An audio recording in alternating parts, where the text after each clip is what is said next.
दोस्तों नमस्कार। मैं मदन लाल मधु।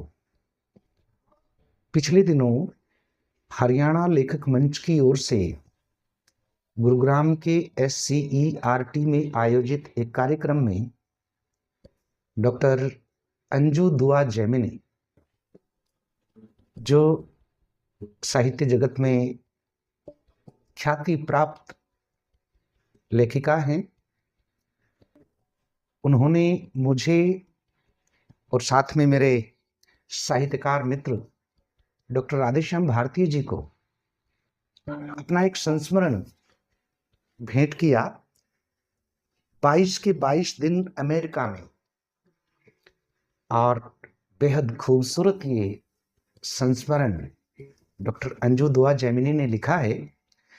इससे पूर्व कि मैं उनके संस्मरण पर बात करूं, थोड़ा सा जान लेते हैं कि परिचय की मोहताज डॉक्टर अंजू दुआ जैमिनी जी नहीं है। फिर भी उनका जन्म 8 जून 1969 को हरियाणा के सोनीपत में हुआ। PhD, MA हिंदी, पत्रकारिता एवं जनसंपर्क विषय में एक और स्नातकोत्तर। उन्होंने विविध विधाओं में अपनी लेखनी चलाई है, जिसमें कहानी संग्रह है, काव्य संग्रह है, संस्मरण है, लघु कविताएं हैं, उपन्यास हैं। तो दोस्तों, वैसे डॉक्टर अंजू दुआ जैमिनी जी न केवल लेखन का कार्य कर रही हैं, बल्कि आजकल अन्य साहित्यकारों द्वारा जो कुछ लिखा जा रहा है, उनकी पुस्तकों को भी अपने YouTube के माध्यम से उन पर चर्चा करती हैं, उनका प्रचार प्रसार करती हैं।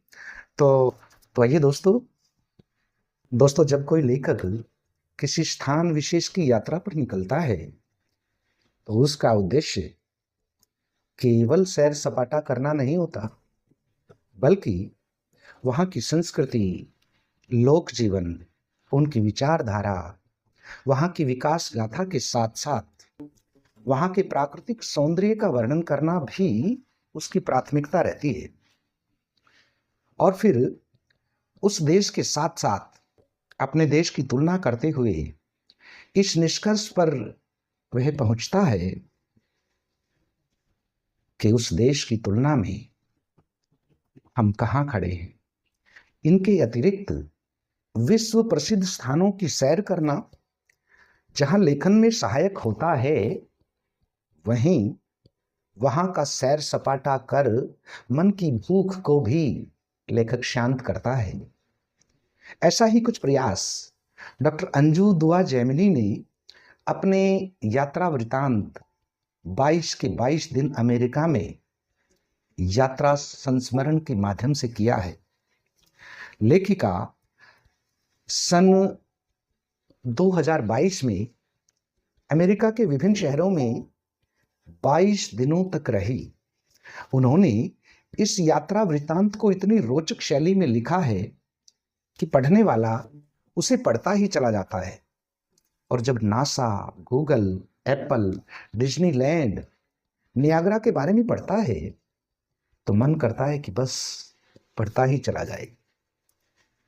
भले ही लेखिका यहां बहुत अधिक विस्तार में नहीं गई, पर फिर भी जितना उन्होंने लिखा है वह एक सुधी पाठक के लिए पर्याप्त है, संतोष देने वाला है।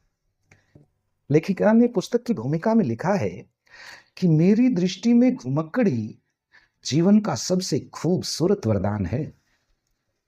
जीवन काल में देश विदेश घूमने का अवसर मिला, खुश नसीब और कोई नहीं, क्योंकि विविध रंगों में लिपटी दुनिया को देखना, छूना, बीच से गुजरना इतना शानदार है जिसे शब्दों में बांधना कठिन है।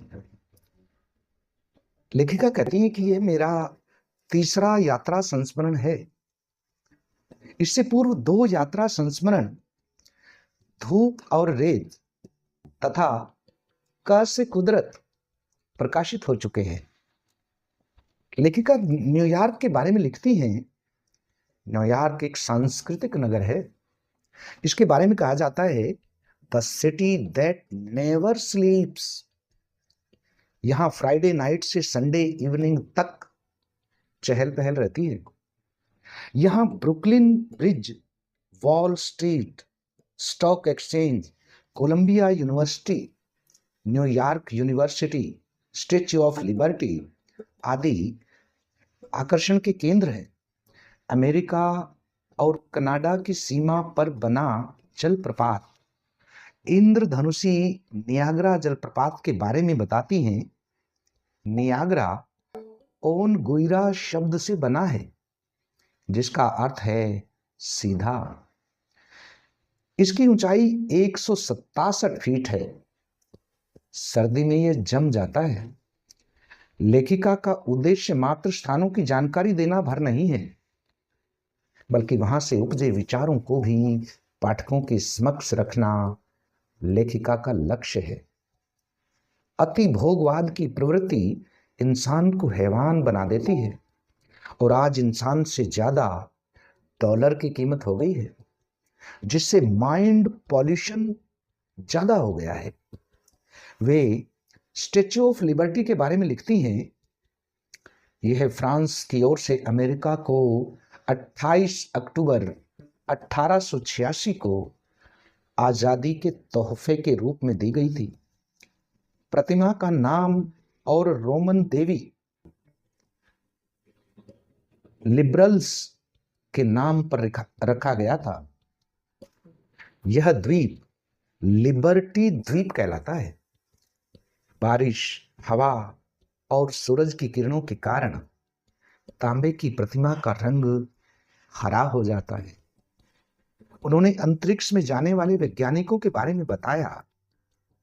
रॉकेट इंजन को कहते हैं और स्पेस क्राफ्ट यान को कहते हैं। जाते और आते समय नारंगी रंग के कपड़े पहनते हैं, क्योंकि यह रंग अधिक चमकता है। स्पेस में नीले या सफेद कपड़े पहनते हैं, ताकि अंधेरे में वो कपड़े चमकते रहें। लेखिका ऐसी पुस्तक में भविष्य के बारे में एक गंभीर समस्या को लेकर चिंतित हैं। युवा पीढ़ी बच्चे पैदा ही नहीं करना चाहती, आजाद रहना चाहती है। अकेलापन अवसाद भी लाता है। लेखिका अमेरिका के वेंगो आर्ट म्यूजियम के बारे में बताती हैं कि विंसेंट वेंगो डच प्रिंटर थे। उन्होंने अपने जीवन काल में लगभग 2000 कलाकृतियां बनाई। उन्होंने 37 वर्ष की अवस्था में आत्महत्या कर ली थी, क्योंकि वह डिप्रेशन में थे। जीवित रहते उन्हें सफलता नहीं मिली। उनकी मृत्यु के बाद उनके काम को बहुत सराहा गया। लेखिका वहां के प्राकृतिक सौंदर्य का वर्णन करती हुई जो बिंब बुनती हैं, पाठक उन बिंबों में जैसे डूब सा जाता है। अटलांटिक महासागर, समंदर किनारे पानी में डूबते सूरज का अक्स, मानो सूरज से नारंगी रस टपक कर पानी में फैल रहा था। विदेश में अपनों का साथ हो तभी मजा आता है, अन्यथा वहां जीना सजा है। पूर्व और पश्चिम की संस्कृति के अंतर को स्पष्ट करती हुई लेखिका लिखती हैं, जब दोनों देशों से होकर गुजरे तो पता चलता है कि पश्चिम के लोग पूर्व के अध्यात्म से प्रभावित हैं। पहले भारतवर्ष को सपेरों का देश माना जाता था, लेकिन भारतीय संस्कृति और धर्म ने पूरे विश्व को प्रभावित किया है। अब भोगवाद और योगवाद में अंतर स्पष्ट दिखाई देने लगा है। Apple office, NASA, Disneyland, Google, सब के बारे में बहुत ही सुंदर ढंग से लिखा है। लेखिका वहां की अच्छाई ही नहीं बताती, बल्कि वहां की समस्याओं की ओर भी इंगित करती हैं। संपूर्ण विश्व एक है। धर्म, जाति, रंग, विचार अलग हो सकते हैं, लेकिन बहुत कुछ ऐसा है जो एक जैसा है। समस्याएं एक जैसी हैं। ग्लोबल वार्मिंग, दरकते रिश्ते, स्वकेंद्रित भाव, जिम्मेदारी से भागते लोग, कट्टरता, हिंसा, घृणा, निर्धनता आदि आदि। वे अपने देश की युवाओं की मनोस्थिति का वर्णन भी करती हैं। देश की युवा पीढ़ी विदेशी संस्कृति का अंधा अनुकरण कर रही है, उनके दोष अपना रही है। भारतीय संस्कृति को क्षति भारतीयों द्वारा ज्यादा हुई है।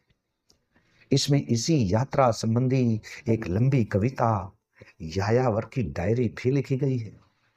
लेखिका ने इस यात्रा संस्मरण में यात्रा के दौरान आकर्षित करने वाले चित्रों को भी जगह दी है।